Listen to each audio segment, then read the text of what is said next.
Hello. If you want to develop stronger relations with people in the world around you, in your personal as well as professional life, empathy is one quality that you must develop. And when I'm saying develop, I also mean that this is a quality which can be developed. However, one important element for developing this quality is you must have the intent to help others. That's when empathy will be possible. Let us quickly understand what is the simplest meaning of empathy. In my understanding, meaning of empathy is understanding the emotional state of the other person and finding ways to help him or her to come out of those emotional challenges. That is what empathy is. Now the question is, what is it that you can practice on a day-to-day basis to demonstrate that you are a person who is empathetic?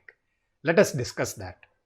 The first point is observe, and observe in multiple ways. I'll give you a couple of examples here. Let us say you are walking on a road and you notice a person who is struggling to cross the road. What do you think will be the emotional state of that person who is waiting to cross the road and not able to do that? Can you do something to help that person? Take another example, a person who is climbing stairs and finding it difficult to climb. Can you do something there? There's a lady who is carrying some weight and finding it difficult to move with that. Can you do something to help that? Observe and you'll notice that people are going through their own challenges and those challenges are creating some emotions, and can you do something to resolve that? Let's take another example.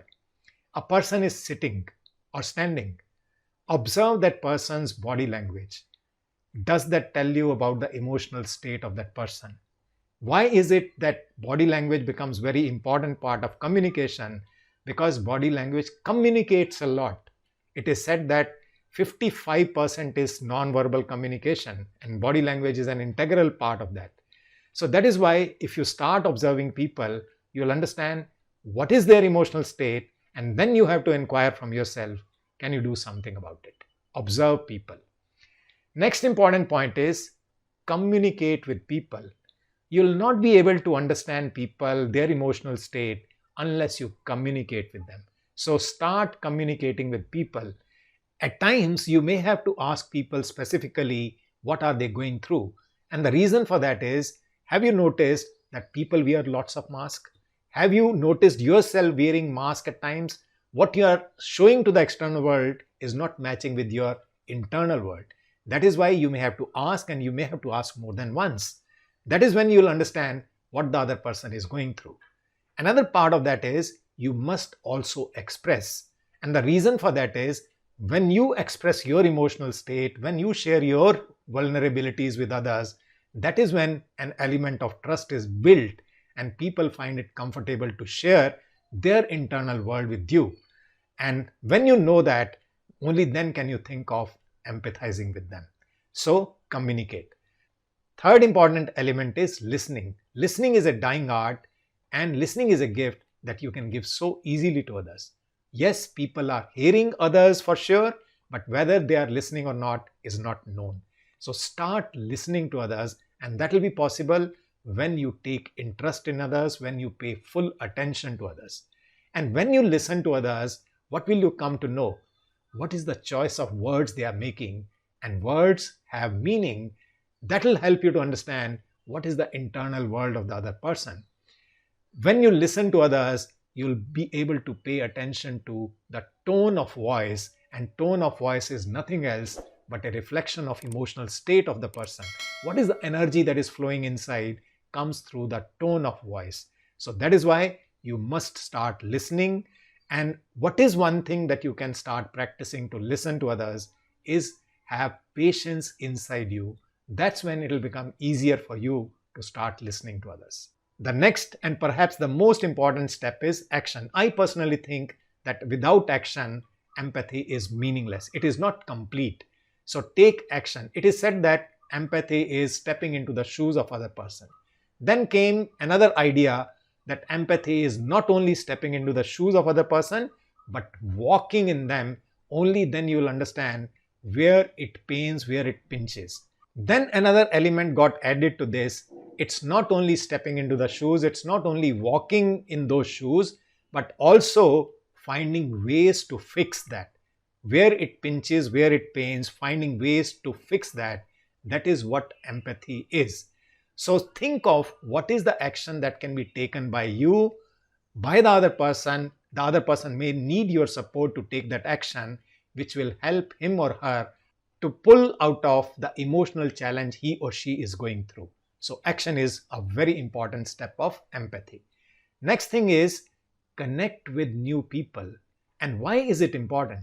When you connect with new people, you will start understanding the world of different people, their upbringing, their culture, their background, their education. All that will help you to understand why people do what they do. You will understand why cultural differences are important and how is it possible to coexist with people with differences.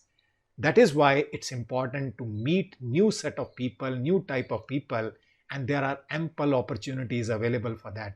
You may go for physical networking events, you may go for online networking events and start connecting with people.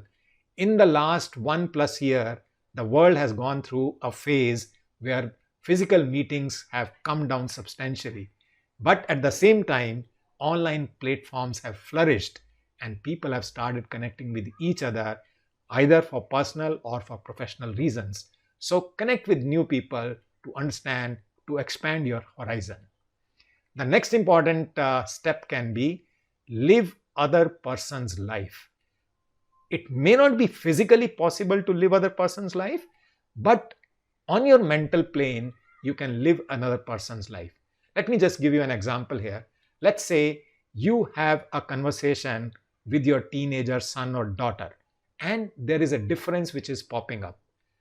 And the way to empathize with that person will be, you go into the world of that person. You imagine, why is this child who is just 15, 16 years of age thinking like that, behaving like that? And when you start thinking from that context, perhaps you'll also understand what are the challenges that person is going. And then it becomes easier for you to connect with that person on emotional level and find ways to resolve those conflicts. So start living other person's life. And the last thought that I'm sharing is, which has long-term benefits in terms of empathizing with other people, is mindfulness. Mindfulness is a practice which helps you to live in the present moment. And when you live in the present moment, you are obviously connected with the person who is with you at that point of time. And when you are connected with the person, your mind is not wandering all around. You will be able to understand what is the state of emotions of that person, and you can figure out a way how you can help to resolve, how you can help that person to take some action, or whatever is appropriate at that moment. That is what will be a reflection of empathy on your side. So ask yourself, which of these 7 things, 7 practices that I've shared with you, you can start practicing more in your day-to-day life so that your empathetic nature becomes even more strong. And that is what is going to help not only you, but the entire world around you. I wish you all the best. I'll see you in my next video. Stay safe, stay healthy.